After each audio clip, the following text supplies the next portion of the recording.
Ucaplah Alhamdulillah, syukur kita kepada Allah. Ucaplah Alhamdulillah, syukur kita kepada Allah. Selawat ke atas Nabi Muhammad ya Rasulullah. Selawat ke atas Nabi ya Rasulullah. Ucaplah Alhamdulillah, syukur kita kepada Allah. Ucaplah Alhamdulillah, syukur kita kepada Allah. Selawat ke atas Nabi Muhammad ya Rasulullah. Selawat ke atas Nabi ya Rasulullah. Tanda syukur itulah taat setiap tempat, setiap waktu.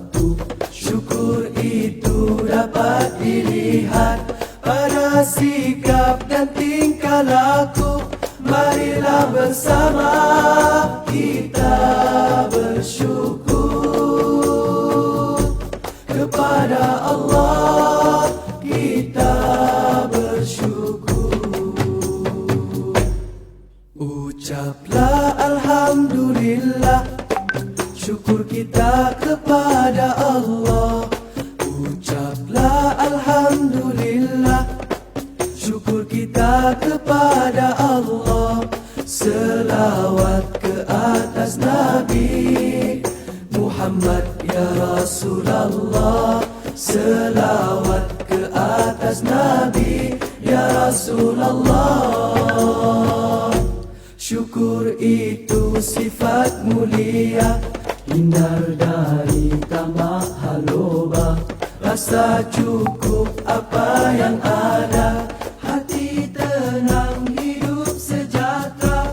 Mari amalkan rasa bersyukur, hidup bahagia, aman dan makmur.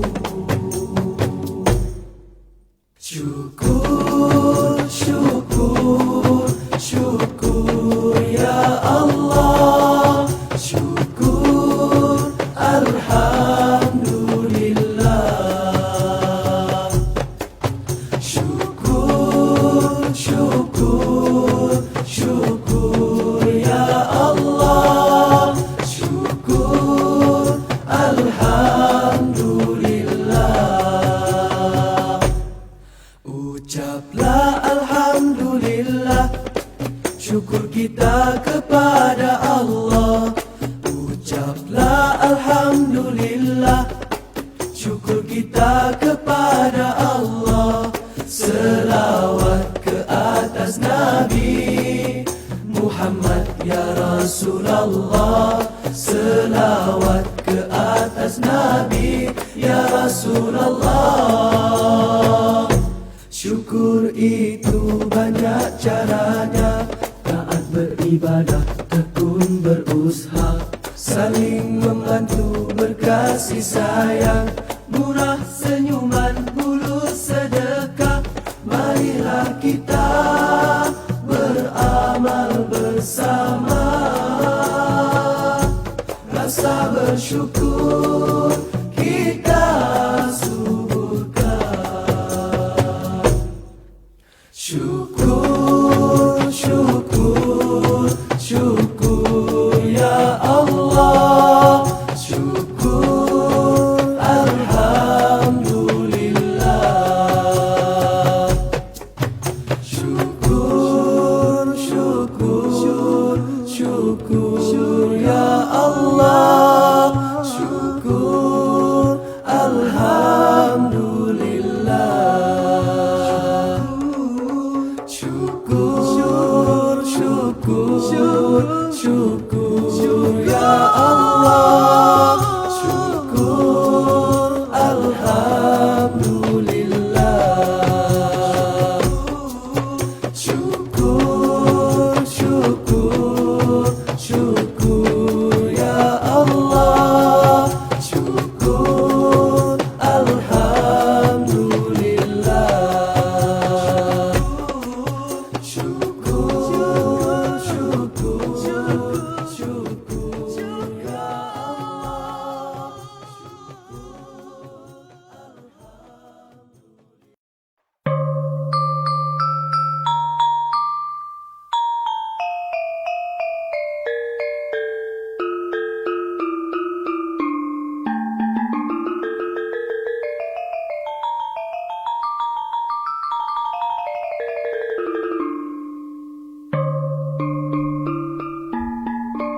Pandangan mata selalu menipu, pandangan akal selalu tersalah.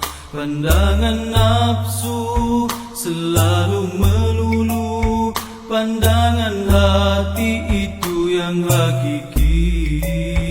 Kalau hati itu bersih, pandangan mata selalu menipu, pandangan akal selalu tersalah. Pandangan nafsu selalu melulu, pandangan hati itu yang hakiki. Kalau hati itu bersih, pandangan hati itu yang hakiki. Kalau hati itu bersih, hati kalau terlalu bersih, pandangannya akan menembus hijab. Hati jika sudah bersih, firasatnya tepat kehendak Allah. Tapi hati bila dikotori, bisikannya bukan lagi kebenaran. Tapi hati bila dikotori, bisikannya bukan lagi kebenaran. hati tempat jatuhnya pandangan Allah. Jasad lahir tumpuan manusia, Di tempat jatuhnya pandangan Allah, jasad lahir tumpuan manusia. Utamakanlah pandangan Allah daripada pandangan manusia. utamakanlah pandangan Allah daripada pandangan manusia.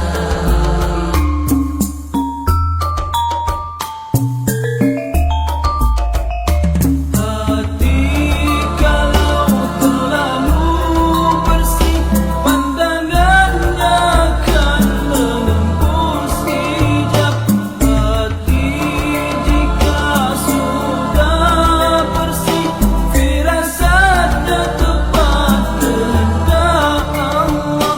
Tapi hati bila dikotori, bisikannya bukan lagi kebenaran. Tapi hati bila dikotori, bisikannya bukan lagi kebenaran. Pandangan mata selalu menipu, pandangan akal selalu tersalah. Pandangan nafsu selalu melulu, pandangan hati itu yang hakiki. Kalau hati itu bersih, pandangan hati itu yang hakiki. Kalau hati itu bersih.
Kopi Radix dengan 7 herba terpilih. Nice, Chairman.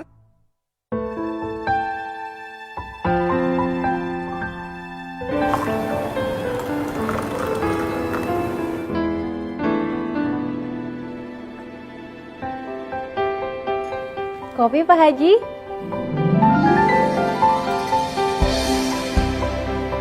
Kopi Pak Haji? Kopi herbal pasti halal.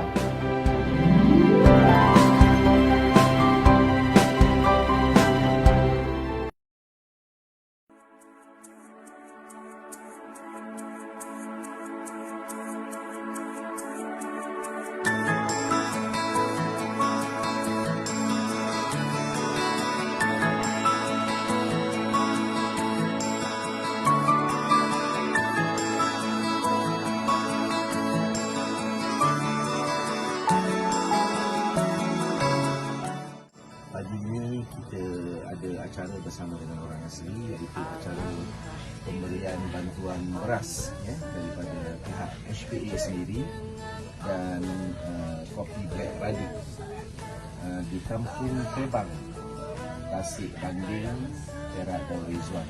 Alhamdulillah, hasil daripada program Gempur Black Radik, keuntungan itu kita kembalikan semula kepada umat Islam.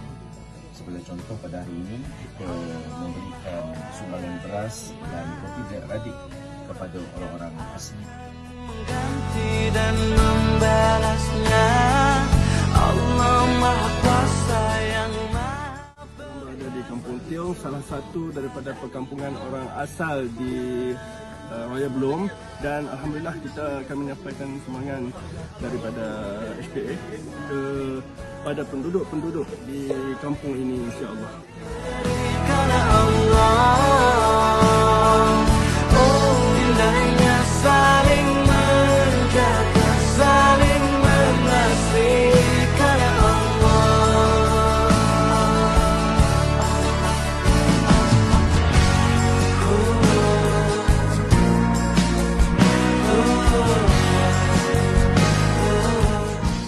Saat masa gembira lah, alhamdulillah tengok bertemu dengan orang asli, anak-anak, anjurkan benda ni, lepas tu dengan HPA. Kopi Black Radik, mais cawan. Ya Rasulullah, ya Nabi, laka syafa'a wa hadha matlabi ya Nabi.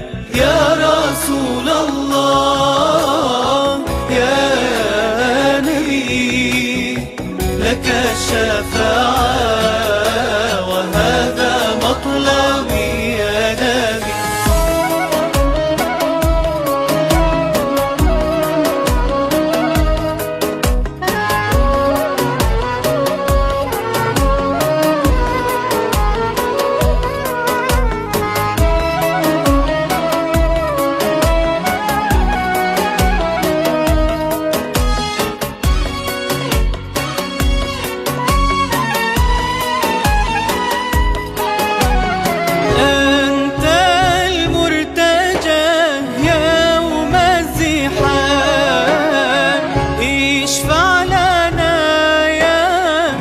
خير الأنام أنت المرتجى يوم الزحام اشفع لنا يا خير الأنام اشفع لنا يا حبيبنا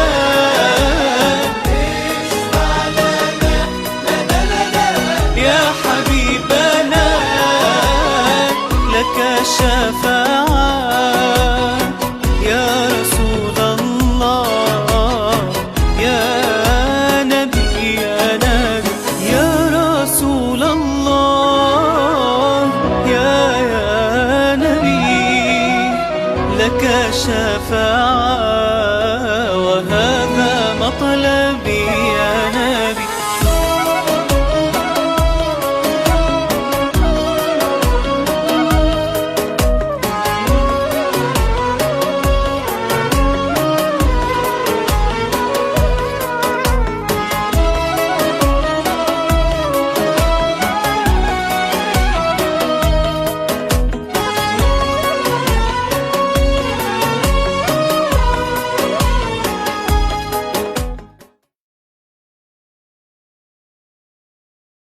A'udzubillahi minasyaitonirrajim. Bismillahirrahmanirrahim.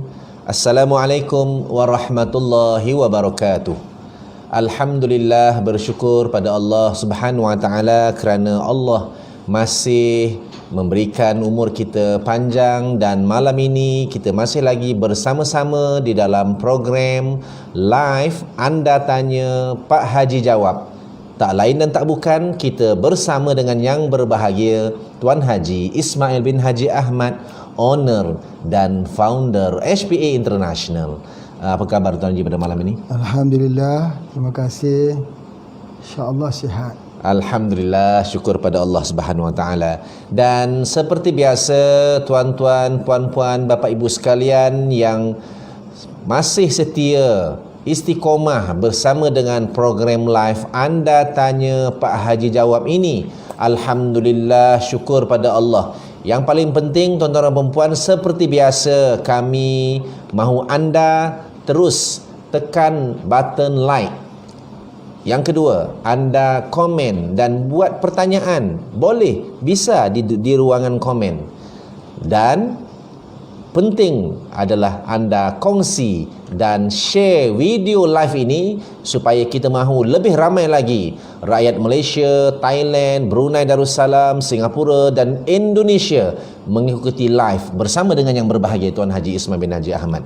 Jadi pada malam ni Tuan Haji, alhamdulillah kita masih menerima banyak soalan-soalan dan pertanyaan teman-teman kita daripada seluruh Nusantara bertanya tentang kesihatan, tentang perawatan dengan menggunakan herba dan tibun nabawi Tuan Haji. Jadi kita mulakan dengan pertanyaan yang pertama Tuan Haji. Hafizah daripada Pasir Gudang, Johor, Malaysia. Anak lelaki saya berusia 19 tahun mengalami radang dalam darah hasil daripada pemeriksaan darah di hospital Tuan Haji. Ini pertanyaan beliau. Ya. Silakan Tuan Haji. Assalamualaikum warahmatullahi wabarakatuh. Alhamdulillah, bersyukur pada Allah SWT ya. Pada malam ni sekali lagi bersama dengan Pak Haji untuk melayani banyak pertanyaan-pertanyaan sebagai perkongsian ilmu ya tentang tib nabawi, tentang penggunaan herba alamiah dan ilahiyah ni, insya-Allah. Jadi soalan yang pertama tadi tentang radang di dalam darah ya. Secara umumnya bila kita belajar tentang ilmu herba, maka darah itu kita selalu melihat sesuatu yang berwarna merah. Kita membayangkan pokok-pokok yang berwarna merah. Misalnya apa dah? Sepang. Ataupun bahasa Indonesia panggil secang. Ataupun dalam bahasa saintifiknya Cassapina, sepan. Jadi sepang ini kalau kita ambil kayunya, kita masukkan ke dalam gelas, kita tuang air panas, dia jadi merah macam sirap, macam sirup. Jadi dia jadi merah itu, dan sepang itu sebenarnya menjadi obat kepada jenis-jenis penyakit yang ada bermasalah dengan darah, termasuk peradangan darah ke, termasuk leukemia ke, dirawat menggunakan sepang ini. Tadi Pak Haji sudah memberikan satu isyarat ya bahawa sesuatu yang nak kita rawat menggunakan untuk bagian darah ni berwarna merah.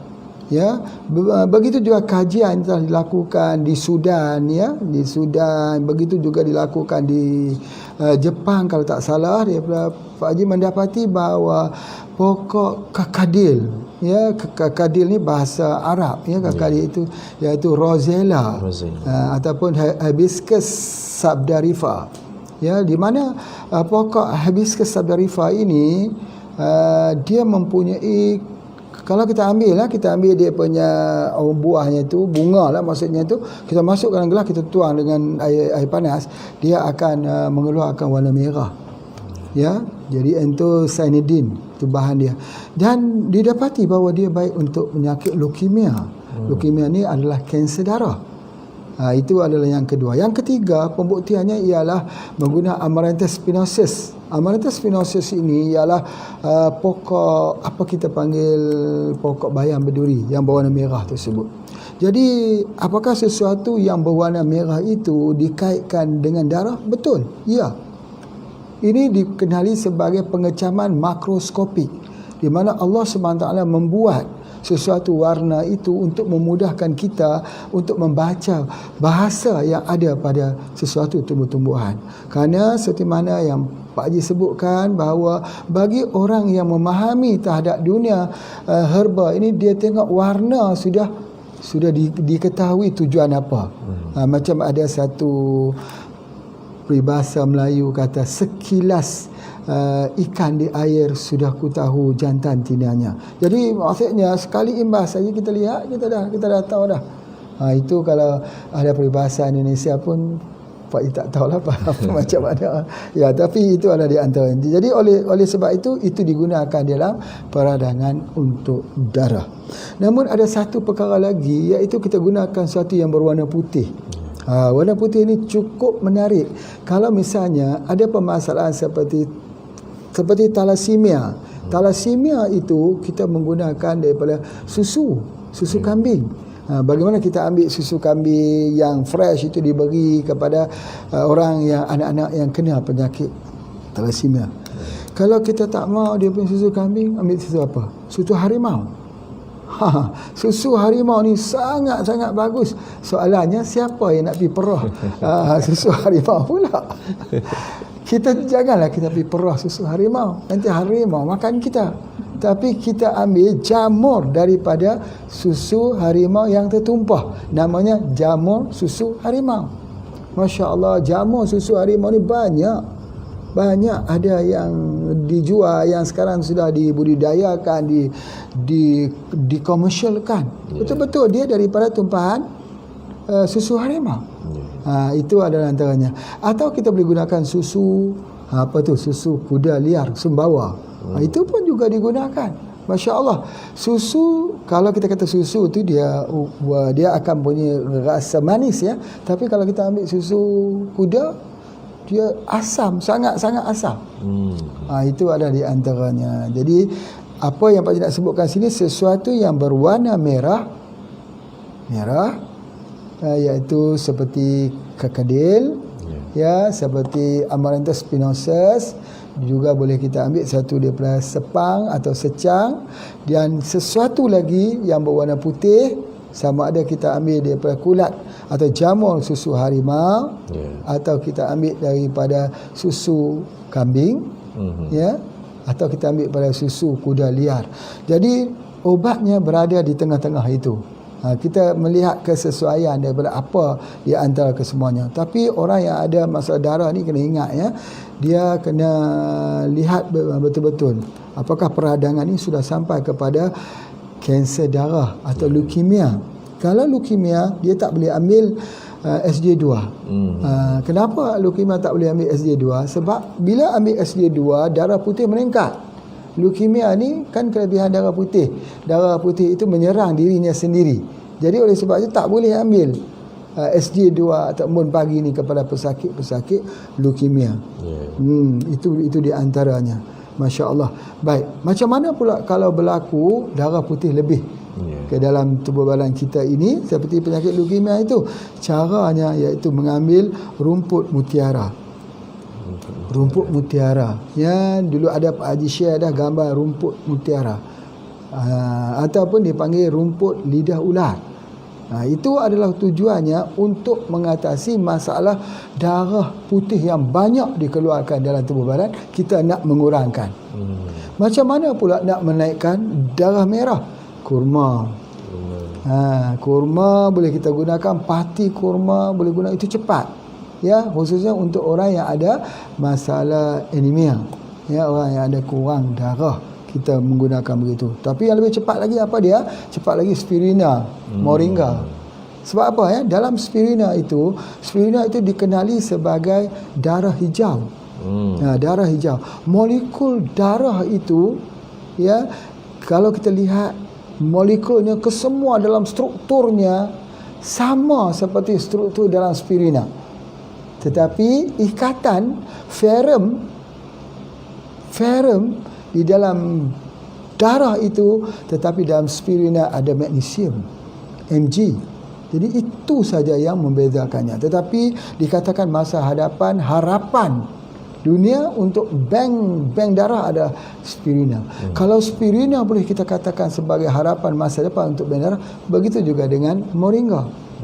Moringa.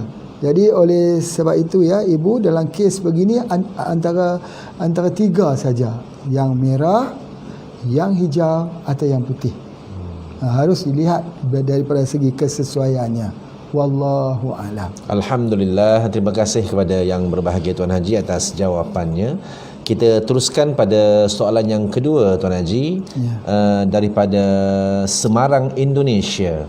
Umma Qanita bertanya, saya habis keguguran dengan usia kandungan 69 hari. Ini sudah 9 hari masih nyeri di bahagian perut bawah. Apakah ada tanda turun rahim atau gejala lain? Herbanya apa Tuan Haji? Dan bagaimana cara membersihkannya? Silakan Tuan Haji. Ya, alhamdulillah, satu pertanyaan yang baik ya. Bagi seorang perempuan, apabila dia telah melahirkan anak ataupun dia gugur, maka persis kita merawatnya, orang gugur itu sama seperti orang yang melahirkan anak. Itu dia punya asas ya. Iaitu yang pertama, kadang-kadang gugur itu agak lebih susah lagi daripada melahirkan anak. Sebab dia terjadi bleeding ataupun pendarahan berterusan. Jadi kita selalu tahulah bila ibu melahirkan anak, kalau ada lagi plasenta yang tertinggal atau dia pecah.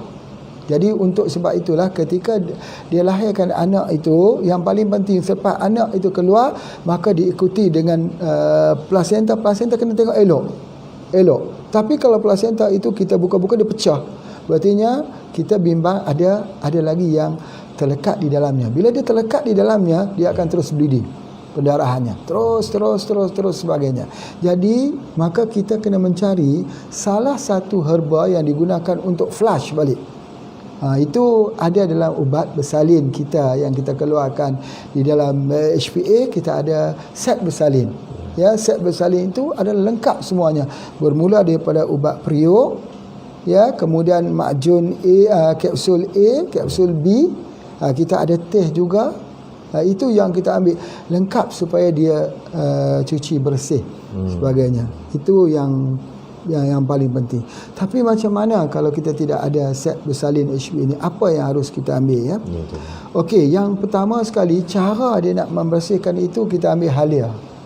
Halia kita potong, kita tuang air panas, kita minum air halia itu, dia akan flush. Itu yang pertama sekali. Okey, yang kedua, kita kena ambil spirulina. Ambil spirulina sebab nak menggantikan balik daripada darah yang telah kita tumpah tadi.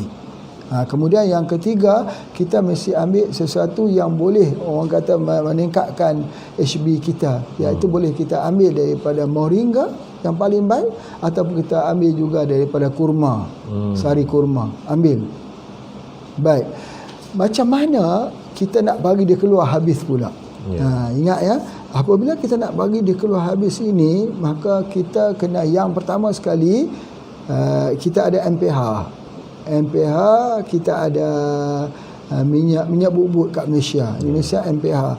Minyak itu dipanaskan. Dipanaskan. Seperti mana yang orang dulu buatlah. Kalau orang dulu ni dia ambil botol, dimasuk air panas. Lepas tu air panas tu diletakkan di bahagian perut tadi.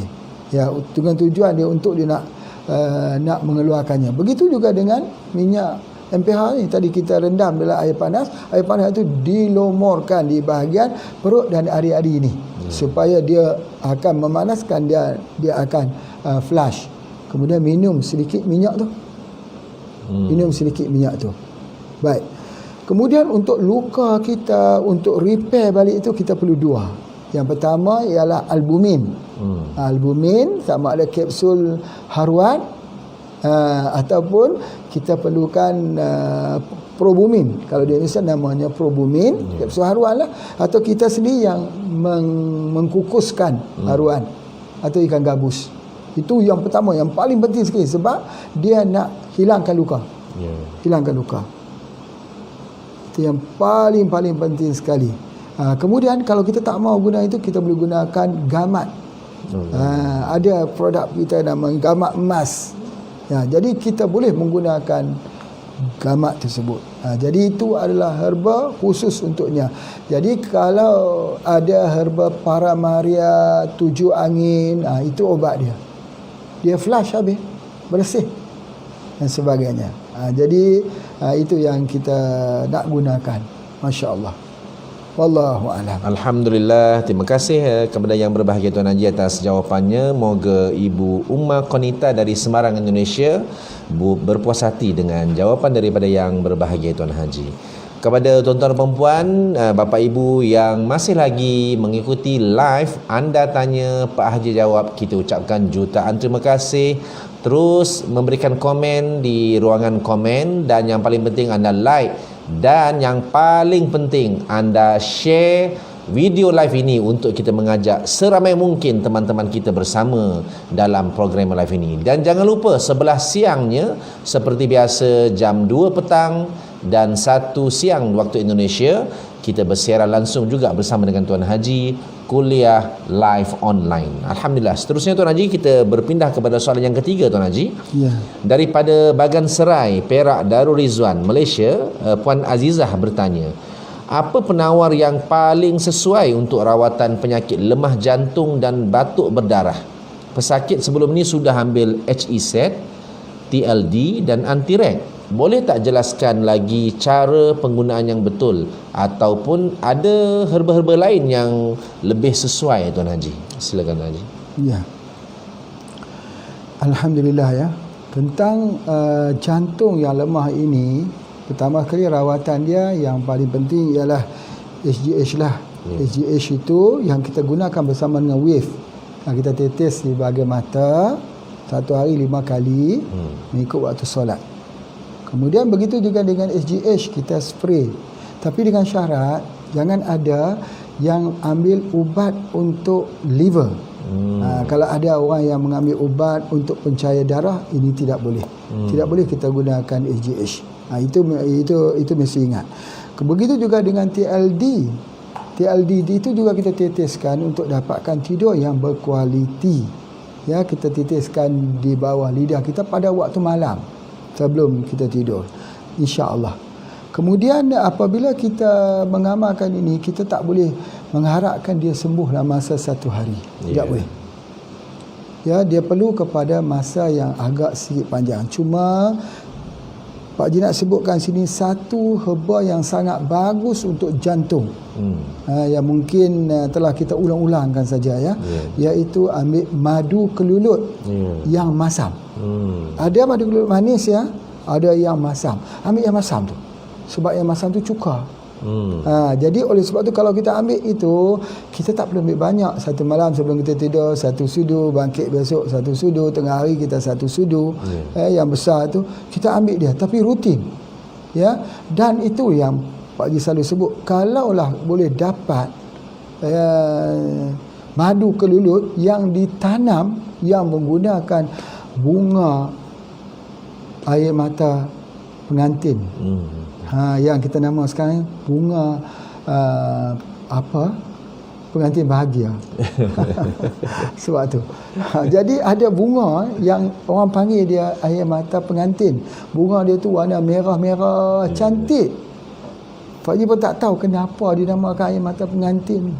Ya, patutnya kita namakan dia dengan air mata bahagia kah? Ya, ataupun kalau kita nak sebut kata yang sedih-sedih ni, kenapa nak sedih-sedih lagi? Ya, jadi oleh sebab itu kita guna yang tu. Madu kelulut ni ada banyak jenis. Banyak jenis. Kalau kita tak boleh hafal jenis-jenis dia, jenis Itama ke, Torasika ke, jenis-jenis yang berbagai-bagai jenis, tidak jadi masalah. Cari sesuatu yang bila kita mencicipinya masam. Itulah dia ubat dia. Ini untuk jantung. Begitu juga kalau ada efek jantung ini, dia ada masalah di paru-paru juga, dia jadi batuk kering ataupun dia jadi batuk tadi dia berdarah. Ya, jadi dia batuk berdarah.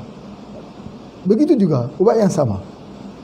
Ubat yang sama, iaitu belikan madu kelulut yang daripada yang asam itu.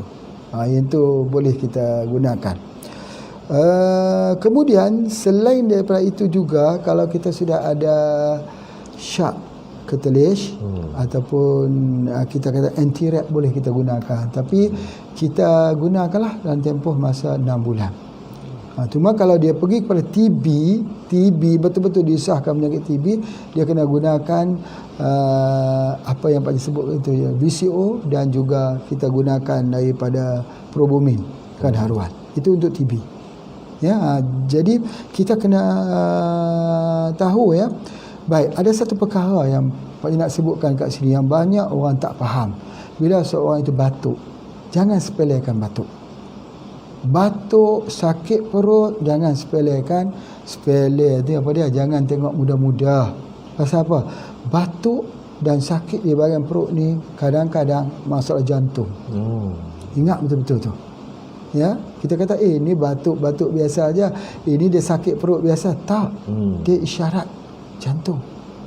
Bahaya jantung ni. Jadi sebab itu kembali cepat-cepat pergi cari. Ataupun boleh order saja sama Pak Haji, namanya Royal Enzyme 4. Royal Enzyme 4 order sajalah.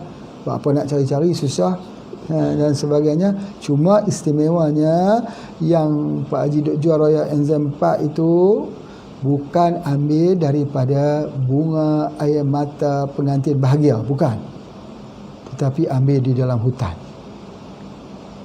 Ambil asli di dalam hutan. Sikit, kadang-kadang dapat 20 kilo, kadang-kadang tak dapat. Kalau musim hujan ini kadang-kadang tak dapat. Jika dapat pun kadang-kadang kandungan air itu terlalu tinggi, rosak. Begitulah. Tapi kalau boleh dapat Royal Enzyme 4, belilah. Kalau ada saja belilah. Sebab tidak dapat.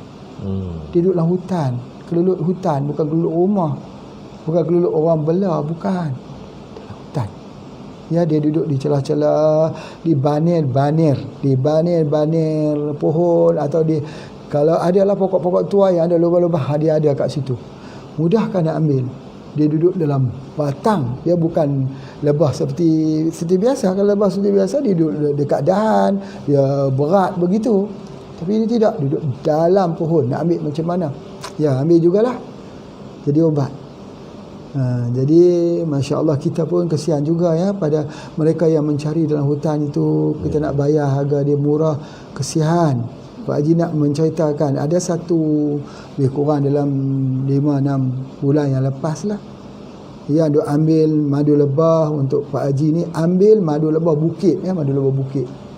Ada madu lebah itu yang membuat sarang di pohon, ada buat di bukit. Di bukit maksudnya di batu-batu tinggi. Jadi ada mereka naik ambil itu, tiba-tiba kalah tempat mereka pijak, bambu mereka pijak tu tumbang. Mati 2 orang. 2 orang mati.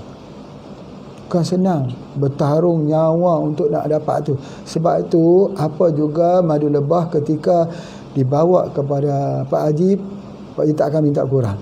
Tak akan minta kurang. Sebab apa? Yang pertama, dia sunnah Nabi SAW, malu dengan Rasulullah SAW. Rasulullah ini memberikan seluruh hartanya untuk Islam. Malu nak minta kurang, ingat kepada Nabi. Yang kedua apa dia? Kesian orang nak ambil tu, kalau jatuh mati.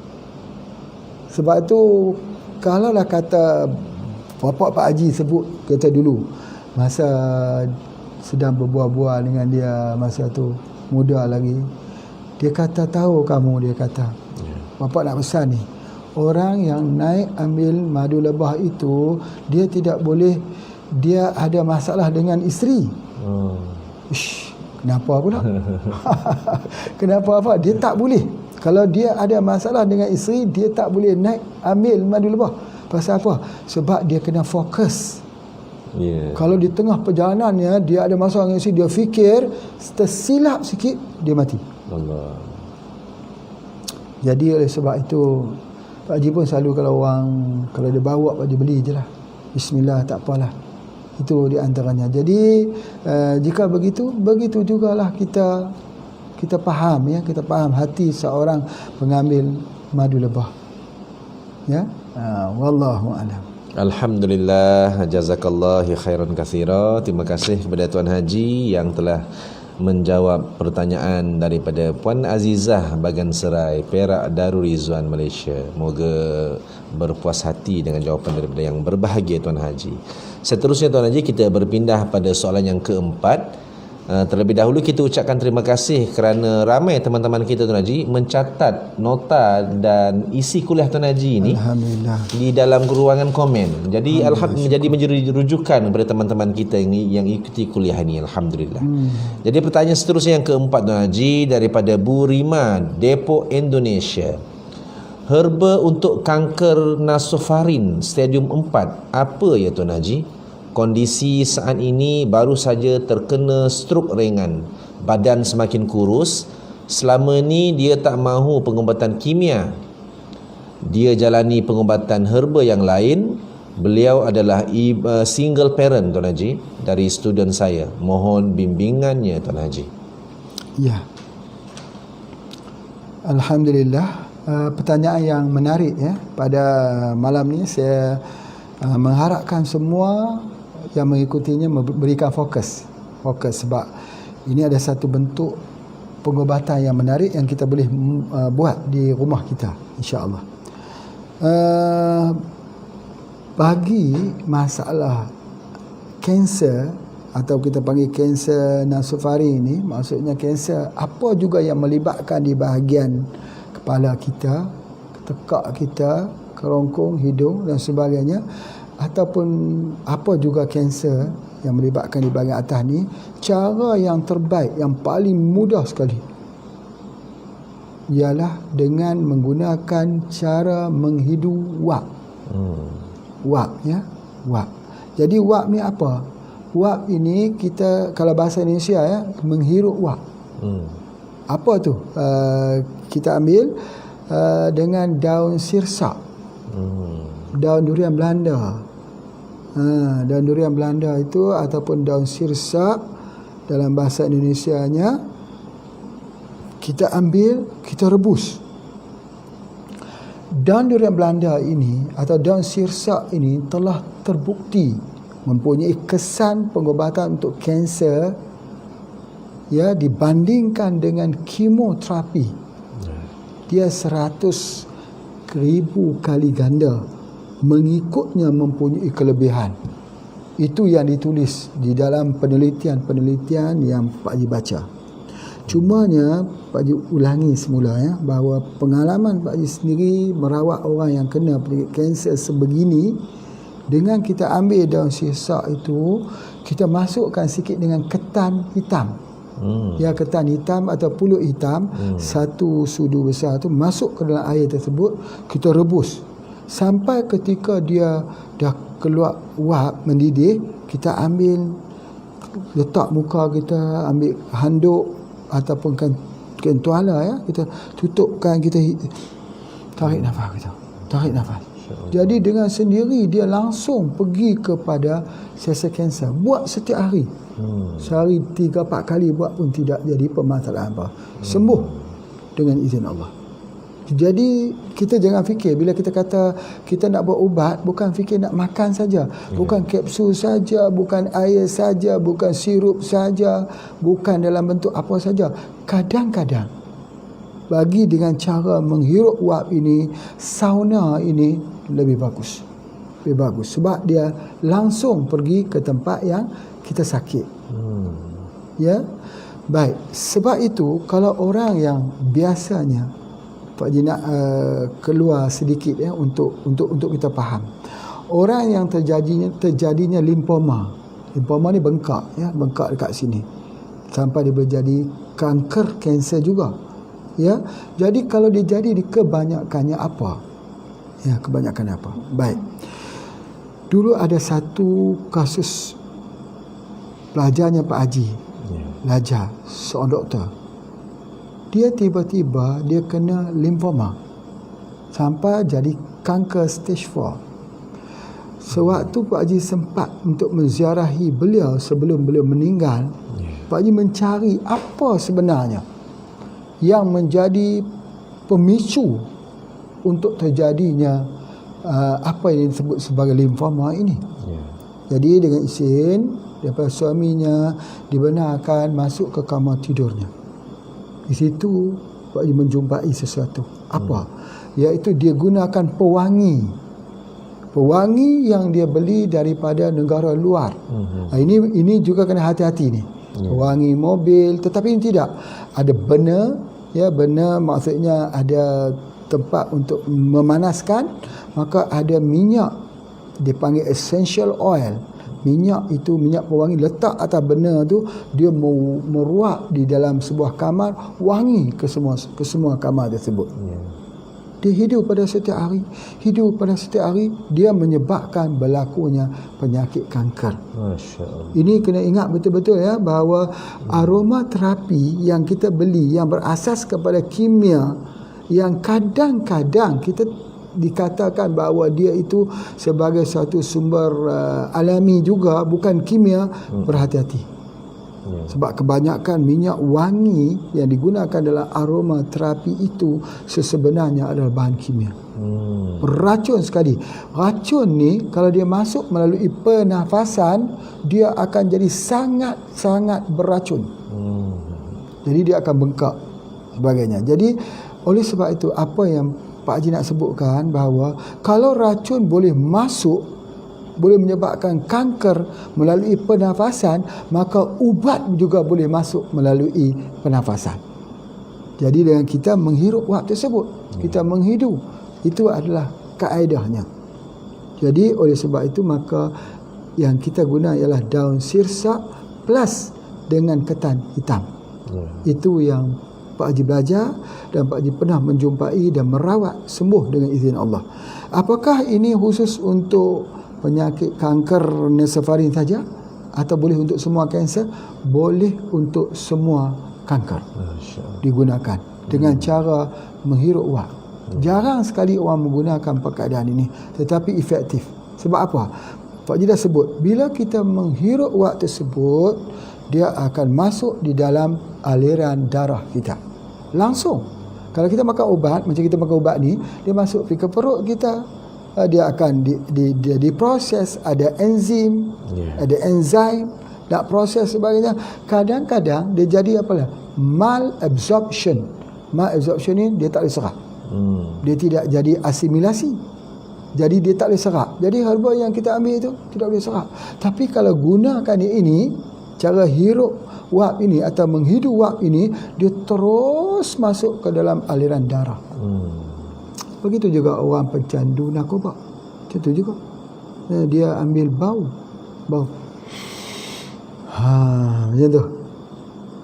Dan kalau kita tengok gaharu begitu ambil bau juga. Itu banyak tu pengobatan. Apa dia? Kita gunakan dipanggil menggunakan camphor. Camphor ambil juga wap sebagainya. Wallahu a'lam. Alhamdulillah, terima kasih kepada yang berbahagia Tuan Haji. Masya Allah, kita dapat banyak ilmu-ilmu baru bersama dengan yang berbahagia Tuan Haji di dalam program Anda Tanya Pak Haji Jawab.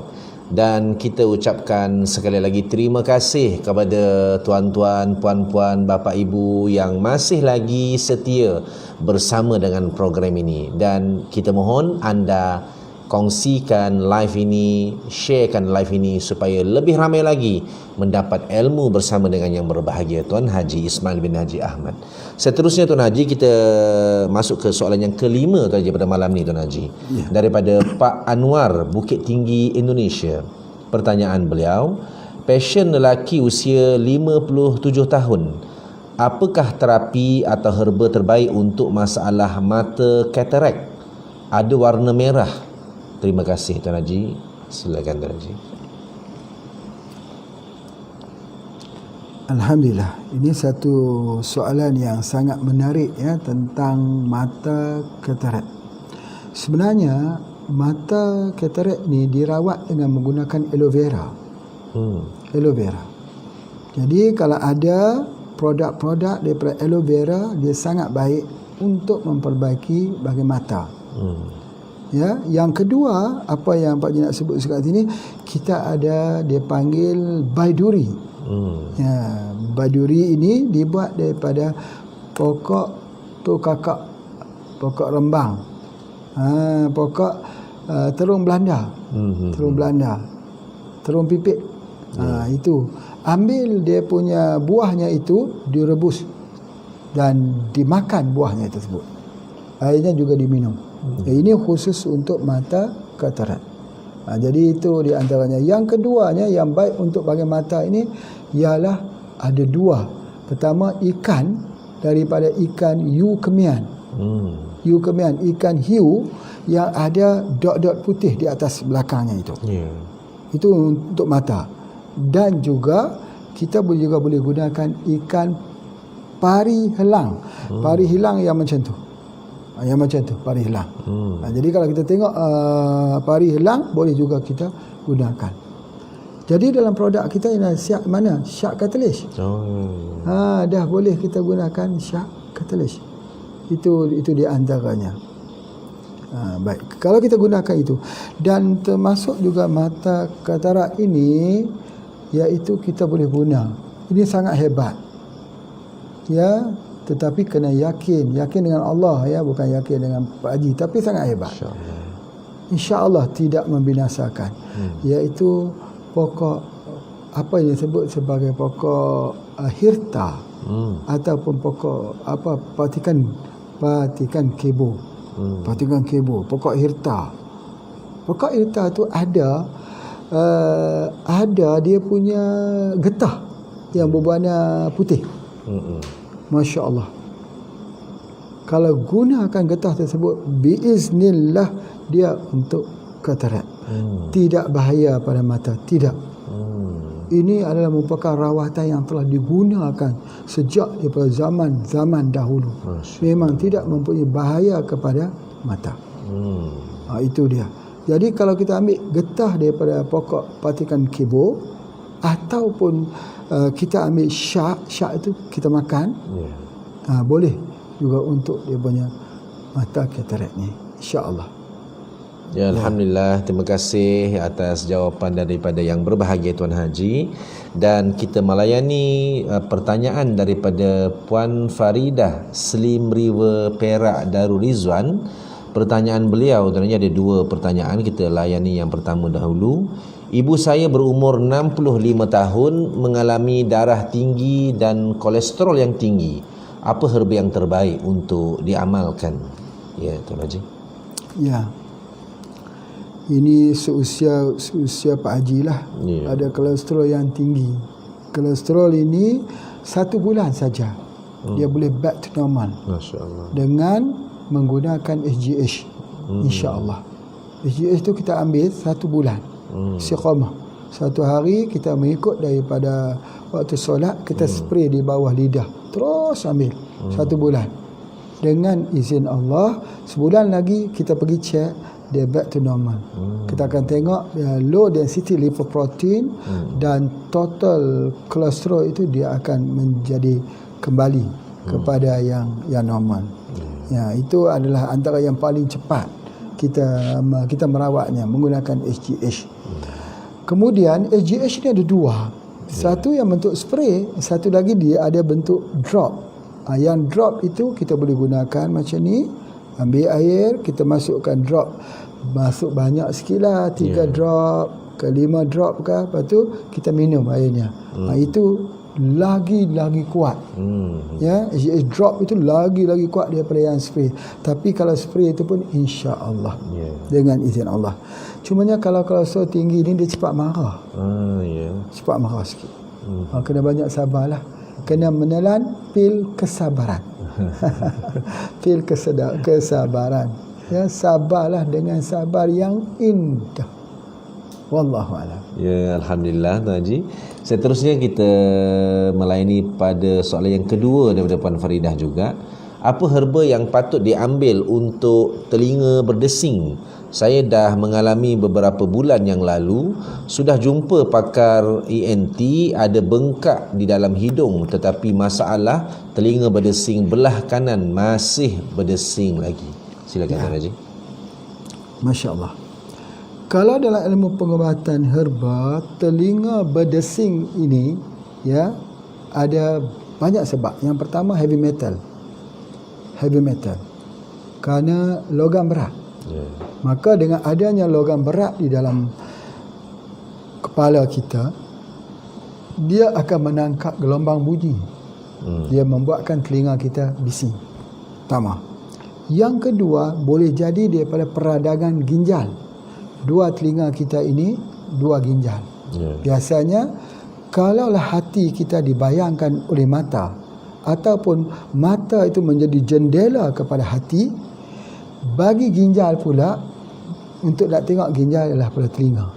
Kalau telinga itu berdesing, berartinya dia ada kepanasan di dalam ginjal. Baik. Namun begitu, daripada pertanyaan tadi, Pak Haji dapat faham, ada terjadinya polip di dalam hidung. Ini boleh jadi juga. Sebab kalau bentuk-bentuk ketumbuhan polip ini, kalau ada ya, kita guna IMS. Kita spray saja IMS ya, di hidung kita itu untuk mengecilkan polip tersebut. Kemudian kita ambil herba yang memperbaiki ginjal. Apa dia herba yang memperbaiki ginjal? Herbanya ialah pegaga. Pegaga. Kalau kita ambil saja pegaga itu, kalau kita tengok daripada daunnya itu, dia ada dua bentuk hemisfer, yang mana dia sama seperti otak. Pegaga baik untuk otak. Dia juga sama seperti ginjal. Ada dua ginjal, baik untuk ginjal, dan dia juga untuk jantung. Jadi pegaga ni ada tiga kekuatan, otak, ginjal dan juga jantung. Tetapi dalam ilmu herba, dia sebut begini, sesuatu yang baik pada jantung, baik untuk kulit. Baik untuk kulit. Jadi sebab itu kalau kita tengok ada satu herba yang baik untuk jantung, biasanya dia baik untuk kulit. Sebab apa? Sebab jantung yang elok, dia akan mendatangkan kulit yang elok. Pasal apa? Sebab jantung itu dia membawa darah, nutrisi, dan dia membuang keracunan dalam tubuh badan, membawa hormon.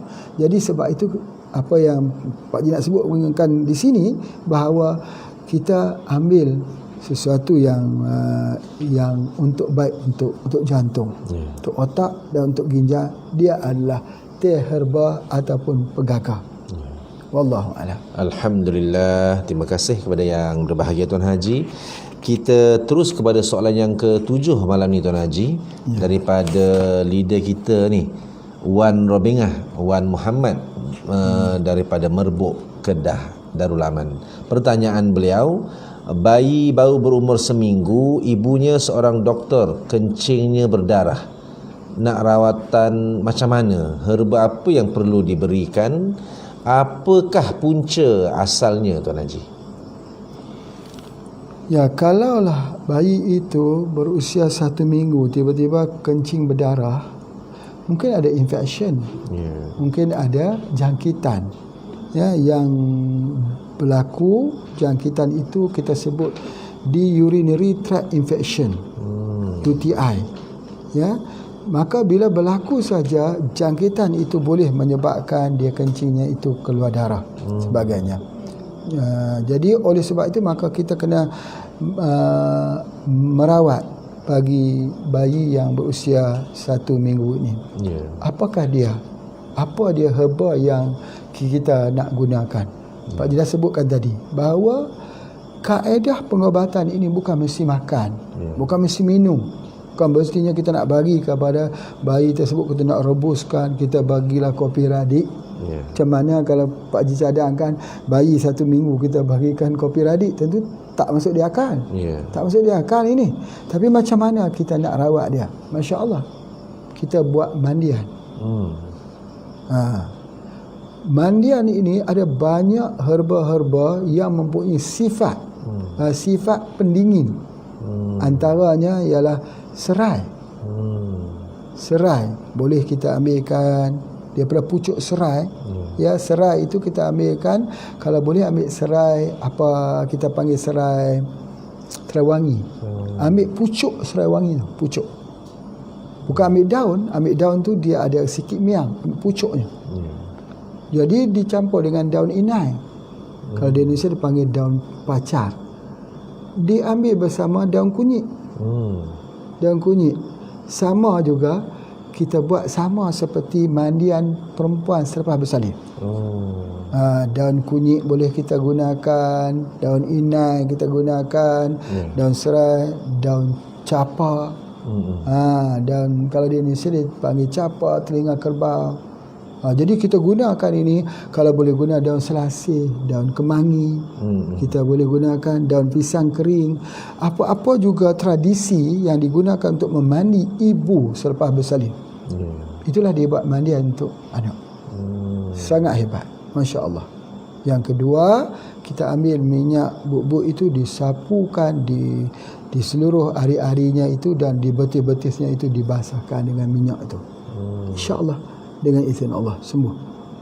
Wallahu a'lam. Alhamdulillah, terima kasih pada jawapan daripada yang berbahagia Tuan Haji. Moga leader kita Wan Robenga, Wan Muhammad daripada Merbuk Kedah Darul Aman berpuas hati dengan jawapan yang berbahagia Tuan Haji. Seterusnya Tuan Haji, pada malam ni kita melayani teman kita daripada Pangkal Pinang, Bangka Belitung Tuan Haji, iaitu Ibu Indah, ya. Persoalan pertama, dia ada 2 soalan. Kita layani soalan yang ada 3 soalan. Kita layani yang soalan pertama dulu Tuan Haji. Bagaimana ubat dan rawatan pada pasien yang mengidap bamboo pain? Beliau laki-laki umur 29 tahun, mulai merasakan gejala sejak 12 tahun yang lalu setelah kecelakaan. Menoleh kiri kanan ataupun menunduk pun sekarang tak bisa. Ya, silakan Haji. Ya, Masya Allah. Jadi bagi ibu yang berada di Bangka Belitung, ibu sebenarnya mempunyai suatu herba yang sangat-sangat bagus, iaitu daun pelawan. Ya, di sana ada daun pelawan yang pokoknya warna merah tu, yang semalam kita ceritakan dah tentang bagaimana madu pelawan ni hebat. Tetapi ini kita gunakan daun. Ambil daun pelawan, rebus dan diberi minum kepadanya, insya-Allah. Daun pelawan ini sangat-sangat bagus, bukan hanya untuk penyakit kencing manis, tetapi untuk penyakit-penyakit seperti ini yang ada melibatkan saraf, yang ada stroke, yang ada mild stroke, yang ada kesakitan ketika menoleh tak boleh dan sebagainya, itu boleh kita gunakan. InsyaAllah Pak Haji percaya kalau dia minum daripada daun pelawan ni, InsyaAllah tidak lama. Boleh tak kalau dia nak ambil bersama dengan madu pelawan? Terbaik. Terbaik, InsyaAllah. Ya. Alhamdulillah, terima kasih Tuan Haji. Ibu Indah juga bertanya tentang laki-laki umur 48 tahun pernah mengalami kecelakaan saat kecil dan sekarang tak bisa melihat tanpa sebab. Sebelah mata kanan awalnya penglihatan kabur dan tiba-tiba tidak bisa melihat dan mata mengecil sebelah. Sekarang sudah 2 bulan. Tidak mengalami nyeri ataupun keluhan lainnya. Mohon jawapan daripada yang berbahagia Tuan Haji. Ya. Ini kalau kita belajar dalam ilmu kiropraktik, kita lihat mata seseorang. Ada dia kecil sebelah, besar sebelah. Itu memang betul. Itu adalah masalah di tulang belakang. Ada 2 hal yang akan melibatkan di tulang belakang yang boleh kita lihat dengan jelas. Yang pertama, dia boleh menyebabkan penglihatannya hilang. Betul. Yang kedua, pendengarannya hilang. Masya Allah. Jadi ini dibetulkan dengan cara pembetulan di tulang belakang. Dia ini terjatuh sebagainya. Kemudian diikuti dengan pengambilan herba seperti daun kelor, moringa, spirulina, sesuatu yang berwarna hijau untuk membolehkan semula dia punya sarafnya itu yang ada di tulang belakang itu dia berfungsi semula. Memang dia tak menunjukkan apa-apa kesan. Ya, tetapi dia mengalami satu proses yang kita tahu ya bahawa saraf ini ya dia telah bermula daripada dalam kepala kita ini, dia masuk ke tulang belakang kita dekat belakang ni. Melalui satu ruang C7 tu, C7 yang tempat tinggi tu, dia masuk, dia ikut situ semua. masuk ke tulang belakang sampai ke sebelah bawah, mengikut sepanjang tulang belakang itu dia panggil saraf tunjang. Saraf tunjang. Jadi saraf-saraf ini ya, dialah yang menyebabkan bila dia mengalami permasalahan di mana slip disc yang terlibat, dia menyebabkan. Kalau slip disc itu ada permasalahan di slip disc yang bahagian mata, dia tidak dapat melihat.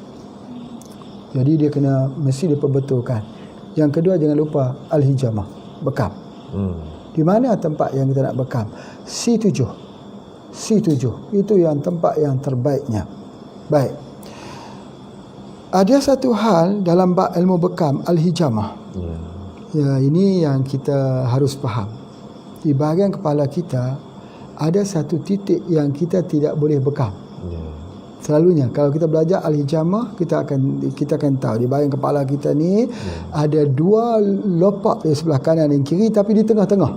Di bahagian tengah itu, di bawah daripada tempurung tu, di sebelah betul-betul dekat tengah di bawah ni. Tempat ini tidak dibekam. Tengah, ulama-ulama kata dia ada satu yang dimakruhkan untuk bekam. Tetapi jika terjadi dua hal, tempat inilah yang kita bekam. Apa dia? Tidak dengar dan tidak melihat. Itu dalam kitab Al-Hijamah. InsyaAllah ada sebuah kitab Al-Hijamah ini yang Pak Haji telah menterjemahkan, minta orang terjemahkan daripada kitab Qanun fil At-Tib. Ini yang telah kita terjemahkan. Terima kasih pada Dr. Muhammad Helmi daripada Kelantan yang telah menterjemahkannya dalam satu kitab bekam, dalam satu bab berbekam, Al-Hijamah. Jadi, dan alhamdulillah sebelum terjadi keributan di Suria atau di Syria, ketika anak Pak Haji belajar di Suria dahulu, Muhammad Nasuha, sempat Pak Haji mengumpulkan kitab-kitab pengobatan dan dibawa balik ke Malaysia. Alhamdulillah. Semua dalam kitab bahasa Arab. Di situ tersembunyi rahsia pengobatan yang sangat-sangat tinggi. Masya Allah. Salah satunya ialah buku Al-Hijamah. Ini sangat-sangat tinggi. Sebab di Syria itu ada sebuah hospital yang disebut sebagai Hospital Nuruddin Az-Zinki.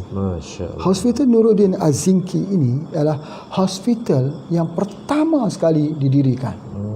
Maka apabila kejatuhan di Andalusia, maka kita melihat bagaimana architectural, iaitu pembinaan kepada Hospital Sultan Nuruddin Az-Zinki telah diambil, ditiru, lalu dibawa ke barat. Apa yang menarik, di dalam Hospital Sultan Nuruddin Az-Zinki ini terdapat satu ruangan Al-Hijamah. Al-Hijamah. Jadi di sana bahawa doktor-doktor lah yang mempraktikkan Al-Hijamah. Jadi bukan orang-orang biasa, doktor yang mempraktikkan tentang Al-Hijamah. Jadi oleh sebab doktor yang mempraktikkan, ada banyak buku-buku yang ditulis tentang Al-Hijamah. Salah satu ialah titik di tengah tersebut. Itu adalah di antaranya. Baik, sedikitlah Pak Haji nak cerita sikit tentang kisah Sultan Nuruddin Az-Zinki, sedikit khususnya untuk kita sedikit menambah pengetahuan. Sultan bermimpi, dalam mimpinya dia melihat Rasulullah sallallahu alaihi wasallam berkata padanya, "Selamatkanlah aku daripada dua orang ini." Sultan terjaga, kemudian tidur semula, bermimpi lagi. Allah. Rasulullah SAW mengatakan, "Selamatkanlah aku daripada dua orang ini." Lalu Sultan terjaga lagi, tidur lagi, bermimpi. 3 kali malam itu Sultan Nuruddin Az-Zinki bermimpi tentang Rasulullah SAW dan mendengar Rasulullah mengatakan, "Selamatkanlah aku daripada dua orang ini." Lalu pada esok hari, Sultan Nuruddin Az-Zinki memerintahkan semua daripada pengikut-pengikutnya yang setia bersama dengannya, mereka melakukan perjalanan ke Madinah. Apa yang disebut oleh Sultan Nuruddin Az-Zinki, dia kata kepada pengikutnya, aku sudah lama tak menziarahi Rasulullah, maka aku teringin untuk pergi menziarahi Rasulullah sallallahu alaihi wasallam. Sampai saja di Madinah, Sultan telah mengadakan satu kenduri, memanggil orang semua untuk makan kenduri tersebut. Dalam masa ramai penduduk Madinah datang, Sultan melihat ada wajah sama seperti mana wajah di dalam mimpinya. Subhanallah. Tidak bertemu. 3 malam Sultan membuat kenduri, tidak bertemu. Lalu Sultan pun bertanya, ada tak lagi mereka yang tidak datang ke kenduriku ini? Jawapannya ada. Dikatakan seorang yang sangat baik yang berada di Madinah ini. Mereka adalah orang luar yang datang ke Madinah dan sangat baik dermawannya, suka bagi orang makan dan sebagainya. Sultan kata, panggilkan dia. Allahumma salli ala. Maka bila dipanggil 2 orang itu, Sultan terperanjat. Itulah wajah yang dilihat dalam mimpi yang Rasulullah SAW menyebut, selamatkan aku daripada 2 orang. Lalu Sultan pun bertanya, kamu datang daripada mana? Dia kata, aku datang daripada Morocco. Aku datang daripada Afrika. Oh, sebab apa? Mereka datang ke sini adalah untuk menziarahi Rasulullah sallallahu alaihi wasallam. Maka Sultan pergi ke rumah orang tersebut. Mendapati di bawah kapetnya itu dibuka oleh Sultan satu jalan terowong yang telah pun dibuat menuju ke makam Rasulullah sallallahu alaihi wasallam. Sudah hampir dengan makamnya Rasulullah sallallahu alaihi wasallam. Allahumma salli ala Muhammad. Maka 2 lelaki tersebut ditangkap dan dihukum bunuh. Mereka adalah merupakan ejen Yahudi. Selepas itulah, maka di Madinah makam Rasulullah sallallahu alaihi wasallam itu telah dibuat dengan besi, ditanam besi sedalam-dalamnya itu untuk tidak membolehkan lagi orang menggalinya. Sampai hari ini. Jadi apa yang Pak Haji nak sebutkan ini ada kaitannya bahawa Sultan Nuruddin Az-Zinki ini salah satu juga daripada Ahlul Bait, keluarga Nabi sallallahu alaihi wasallam. Masya-Allah. Dan di sanalah terdapatnya sebuah hospital yang mempraktikkan al-hijamah. Wallahu a'lam. Alhamdulillah, terima kasih Tuan Haji atas jawapannya, dan subhanallah kita dapat banyak info daripada yang berbahagia Tuan Haji pada malam ini. Dan untuk soalan seterusnya Tuan Haji yang mungkin terakhir untuk malam ini, pertanyaan daripada Ibu Indah juga yang ketiga. Bapa umur 60 tahun mengalami sumbatan jantung 80% dari diagnosa doktor. Keluhan sering sakit di belikat dan sesak nafas, bibir biru dan ujung lidah merah, mata kuning dan kukunya putih pucat, golongan darah A. Saat ini keluhan berkurangan, herba yang dikonsumsi dan dipakai saat ini HGH, MPH, minyak zaitun dan gamat. Mohon arahannya Tuan Haji agar proses penyembuhannya lebih berkesan, kerana beberapa hari ini tidak pantang makan. Beliau mulai merasa sakit kembali Tuan Haji. Ya, Masya Allah. Masalah jantung ini masalah yang sangat penting. Ketika kita ambil satu herba itu berfungsi untuk blood circulation, dan dia bergantung kepada di mana jantung seseorang itu jadi kuat atau tidak. Ada 2 yang Pak Haji selalu sebut. Pertama, minyak zaitun. Ya, yang kedua ialah kita rawat dia dengan madu kelulut yang telah Pak Haji sebutkan tadi. Iaitu madu kelulut yang sudah ada rasa masam, sebab kita nak ada cuka dekat situ, atau percampuran di antara madu dan cuka. Tetapi kalau kita ambil madu kelulut yang sudah masam, itu dia tak perlu kita campur lagi. Bismillah kita ambil, insya-Allah sangat baik, khususnya untuk jantung. Dan yang kedua tadi ialah menggunakan minyak zaitun. Minyak zaitun ini kita ada 2 jenis. Satu daripada pohon muda, satu lagi zaitun daripada pohon tua. Kalau pohon muda, minyak zaitun daripada pohon muda ini dia digunakan untuk maintain kesihatan, untuk kita jaga untuk orang sihat. Ya, pokok yang berusia 7 tahun, ya 10 tahun. Tetapi kita perlukan pohon yang tua. Apakah ada perbezaan zaitun, minyak daripada pohon tua dengan pohon muda? Beza. Sangat beza. Ya, jadi oleh sebab itu untuk tujuan jantung ni kita ambil daripada pohon tua. Macam mana nak tahu pohon itu tua ataupun muda? Daripada minyak. Warnanya kah? Rasanya kah? Ya, sebenarnya daripada rasa. Rasa itu bila kita ambil dia, zaitun daripada pohon tua, rasanya seperti cuka. Dia akan menyebabkan sedikit macam iritasi. Bukan iritasi, perih sedikit. Itu ada daripada pohon tua. Lagi kuat perihnya itu menandakan pohonnya lagi tua. Ya, jadi oleh sebab itu maka kita boleh menentukan minyak zaitun itu. Kalau pohon tua itu kebanyakan warnanya ialah warnanya daripada warna hijau. Agak sikit berbeza. Kalau pohon muda tu agak sikit jernih. Jadi oleh sebab itu maka apa yang Pak Haji nak sebut dekat sini, ketika orang bawa pada kita minyak zaitun, ya, minyak zaitun sendiri pun dah dibagi dua. Yang pertama dia panggil extra virgin olive oil. Yang kedua virgin olive oil. Ya, dia kena ada extra virgin olive oil. Itu. Tetapi bila bawa dua-dua minyak zaitun di depan kita, kita sudah boleh menentukan. Dengan hanya kita lihat warna, sama dia warna itu jernih ataupun warna itu hijau yang agak sikit kehitaman, dan yang kedua kita minta untuk mencicipi, untuk kita minum sikit. Anda tahu ini pohon muda ataupun pohon. Jadi oleh sebab itu maka pengobatan untuk jantung ni pohon tua, bukan pohon muda. InsyaAllah sembuh dengan izin Allah. Ya, wallahu a'lam.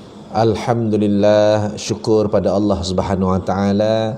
Kita ucapkan jazakallahu khairan katsira, jutaan terima kasih kepada yang berbahagia Tuan Haji, kerana pada malam ni Tuan Haji dapat kita melayani 8 orang daripada Malaysia, daripada Indonesia yang bertanya persoalan kesihatan, perawatan dan herba bersama dengan yang berbahagia Tuan Haji Ismail bin Haji Ahmad, owner dan founder HPA International.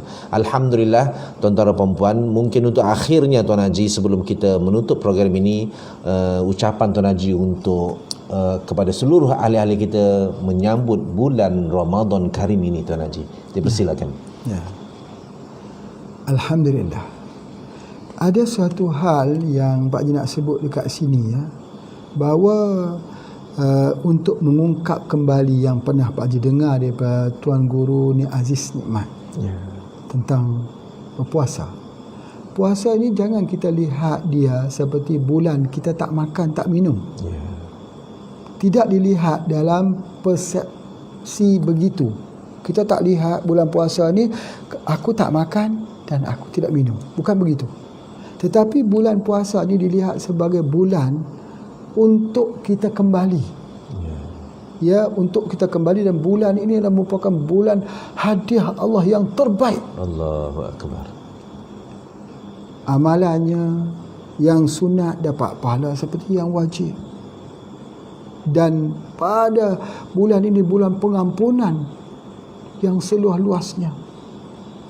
Jadi oleh sebab itu maka kita menyiapkan diri kita, bukan hanya sekadar kita puasa, bukan sekadar kita tak minum, bukan itu. Tetapi kita menyiapkan diri untuk mendapat sebuah keampunan, maghfirah, keampunan yang tinggi daripada Allah. Masya-Allah. Macam mana cara kita nak mendapat keampunan yang tinggi daripada Allah? Kita tidak perlu ubah di posisi mana kita berada. Tidak perlu ubah. Kalau kita menjadi seorang peniaga, ya, kita masih jadi seorang peniaga, tetapi peniaga yang Ramadan ini membangkitkan semangat perniagaan kita itu kerana Allah dan Rasul. Kalau kita seorang pendidik, kita menjadi seorang pendidik yang bagus yang akan membawa orang kepada Allah dan juga Rasul. Kita tidak perlu untuk mengubah daripada kebiasaan apa yang kita lakukan. Berkata ulama, ini yang agak lebih tinggi lagi. Hari ini pintu Islam itu telah dicerobohi. Pintu Islam itu telah dicerobohi. Orang Islam itu dijadikan berbagai-bagai mana. Beradalah di pintu manapun posisi yang kita berada, pertahankan pintu itu, jangan dicerobohi lagi. Itu ucapan Pak Haji. Wallahu a'lam. Alhamdulillah, terima kasih, jazakallahu khairan katsira kepada yang berbahagia Tuan Haji Ismail bin Haji Ahmad, owner dan founder HPA International, di atas ucapan sempena kita menyambut bulan Ramadan Karim, bulan yang penuh keberkahan ini, Masya Allah. Jadi Alhamdulillah, tuan-tuan perempuan, Bapak Ibu sekalian, untuk bulan Ramadan ini Tuan Haji, program kita sebelah malam ni kita akan mula jam 10 malam Tuan Haji, ya? 10 malam sehingga 11 malam. Itu waktu Malaysia. Sekiranya di Indonesia jam 9 malam, insya-Allah. Jadi kita ada dua program pada bulan Ramadan. Kita teruskan. Yang pertama, anda tanya, Pak Haji jawab, yang kita katakan tadi, bermula jam 10 malam waktu Malaysia, jam 9 malam waktu Indonesia. Dan jangan lupa pada siangnya kita meneruskan program live kuliah herba online bersama yang berbahagia Tuan Haji Ismail bin Haji Ahmad, owner dan founder HPA, pada jam 2 petang waktu Malaysia dan 1 siang pada di Indonesia. Dan pada hari Jumaat ada sedikit perubahan pada waktunya. Kita meraihkan hari Jumaat yang barakah, iaitu di Malaysia belah siangnya jam 2.30 petang dan Indonesia 1.30 siang. Jadi insya-Allah dua program yang tuan-tuan perempuan, Bapak Ibu sekalian harus wajib ikuti. Masya Allah, saya kata dengan Tuan Haji, ilmu yang Tuan Haji berikan dalam dua program ini adalah ilmu yang sangat hebat, sangat luar biasa, membuktikan bagaimana Tibbun Nabawi yang kita warisi daripada Rasulullah sallallahu alaihi wasallam ini sangat hebat dan luar biasa. Alhamdulillah Tuan Haji, untuk pada malam ini terima kasih lagi sekali kepada Tuan Haji yang sudi memberikan masa 1 jam lebih bersama dengan kita, dan jutaan terima kasih juga kepada seluruh ahli-ahli HPA yang setia, yang istiqomah bersama dengan dua program ini. Jadi untuk akhirnya malam ini kita tutup majlis dengan lafaz yang mulia. Assalamualaikum warahmatullahi wabarakatuh. Waalaikumsalam warahmatullahi wabarakatuh.